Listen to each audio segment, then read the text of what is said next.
Interstate 45 connecting Dallas and Houston.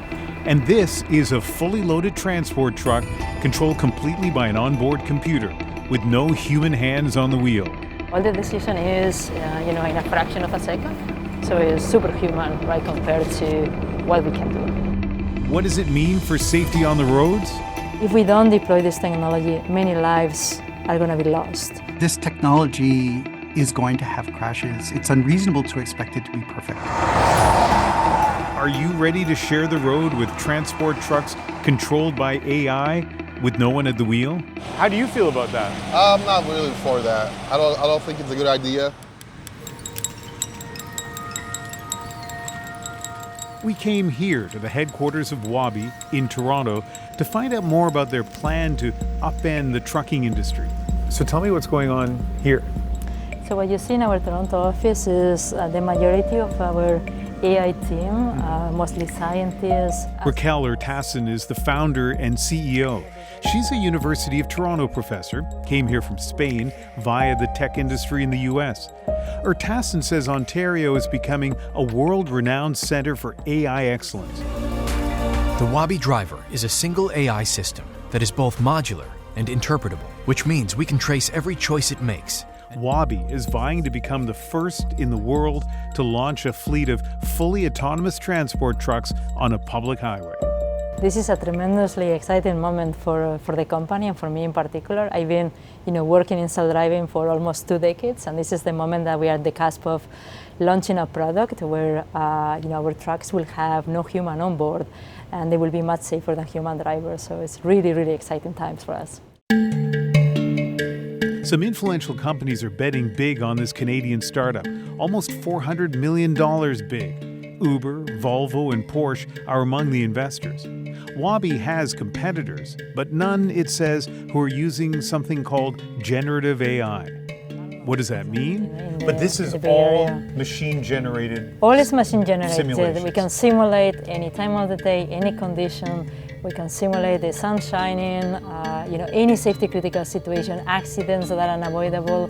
The company says its artificial intelligence software can teach itself to adapt to infinite situations that might happen on the road. So you can set this up, for example, like a dog suddenly running across the street? That's right. And you can set, it's generative AI, so it can generate automatically.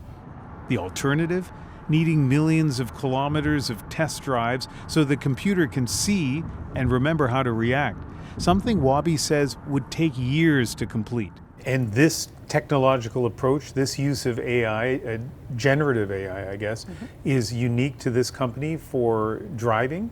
Exactly. So Waabi is the provider of this technology, is the leader, globally of this technology. This technology can really finally solve and create driving systems that are much better than humans.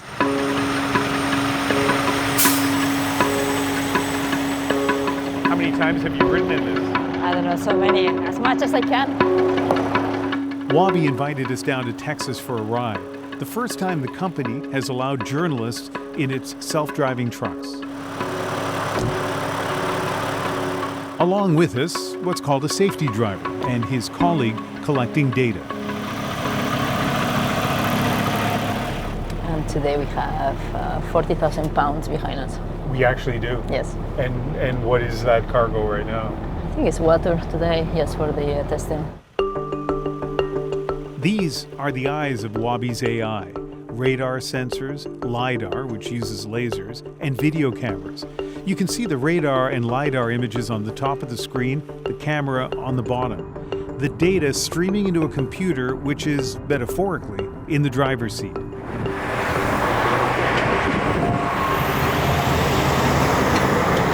So here we are on I-45 going about 100 kilometers an hour, heading from Dallas to Houston. And even though James's hands are close to the steering wheel, this truck is being controlled fully autonomously by the computer that's just behind me. So James is instructed to, his hands are gonna be next to the wheel, but he's not gonna be touching the wheel whatsoever. And it's always to be very attentive. If there is, for whatever reason, he needs to intervene, he's really on it. Will he have to do that? He shouldn't. Let's see. How often has the safety driver had to take over? Yeah, it's very rarely. Yeah. Very rare.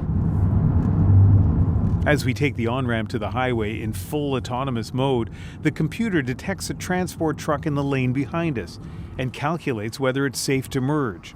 It is. The car behind us was doing some weird stuff. So what happened? This was a slightly more challenging scenario. A car passing us cuts in front. The truck's computer reacts. That the car was doing some weird stuff and didn't understand well what's happening, so he decided to slow down to give himself more room. Imagine a world where hundreds of self-driving trucks are making thousands of decisions on a highway near you. Tassim says we're almost there. For a lot of us, the idea of a driverless semi-trailer truck on the highway is kind of scary. What do you say to people who find it unnerving? Yeah, so I think it's very important that we build and we earn the trust of the public, right? And this is through being transparent, as well as by people seeing and experiencing our product, as well as before deploying. It's very important to really provide a scientific safety case proving that indeed this technology is safer than a human. If we don't deploy this technology, many lives are going to be lost. And with this technology, many lives are going to be safe. And that's important for people to think about that, it's our duty to actually, provide extra safety to our roads. In other words, self-driving vehicles aren't going to fall asleep at the wheel or drive drunk. But when they're involved in a crash, no matter what the reason, they make the news.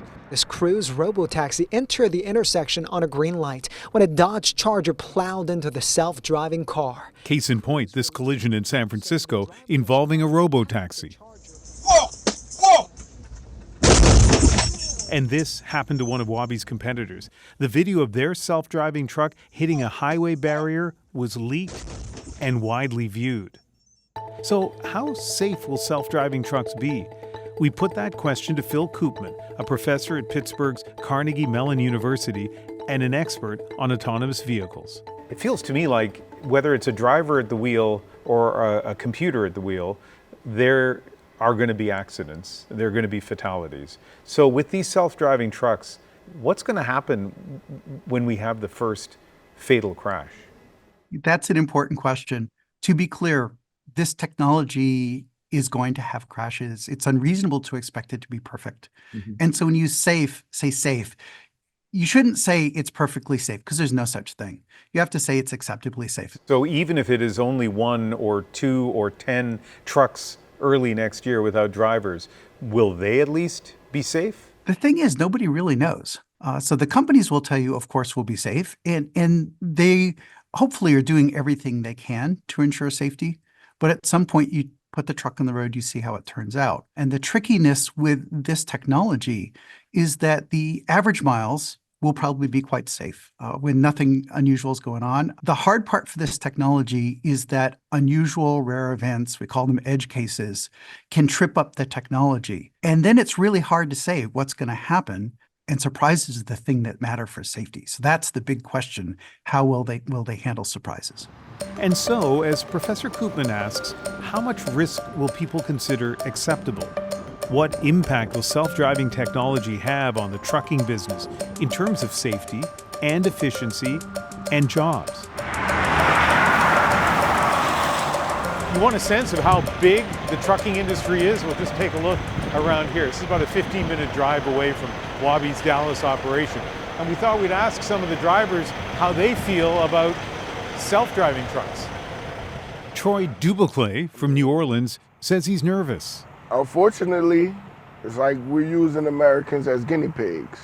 If anything does happen, God forbid, it's going to be, it's going to be bad. You know what I mean? The American Trucking Association says there are between 300 and 500,000 long-haul drivers in the U.S. Mahoya Assad says he's worried, not only about what self-driving trucks will mean for his livelihood, but about the whole idea of autonomous vehicles. How do you feel about that? I'm not really for that. I don't think it's a good idea. I was wondering about the job part of it. That must concern you. Yeah, because then, they no longer need truck drivers. If a truck could drive itself, park itself, go from A to B by itself, what's the point of us humans, you know? And what would you end up doing? I don't know. It's very smooth. What we hear from people is that you really trust the system very quickly. It feels like, it's a human really driving. Raquel Urtasun, the president of Wabi, knows being a leader in self-driving trucks means convincing a lot of people the technology is safe, politicians, investors, and the public, especially when no type of vehicle, including a generative, AI-controlled semi-trailer, is without risk. Even if what you say is true, and it sounds logical to me, if there is an accident with a self-driving truck, you can imagine what the headlines are going to be. Does that scare you?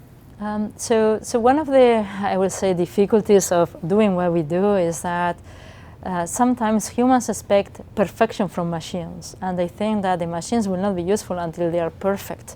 So robots will not be perfect, but the robots are going to be much better than humans, and that's what we need to focus on. It's not in terms of we should not deploy them until they never made a mistake, and yes, they will be headlines, but it's important to understand that machines make different errors than humans, and that's okay so long as they are safer on average than a human.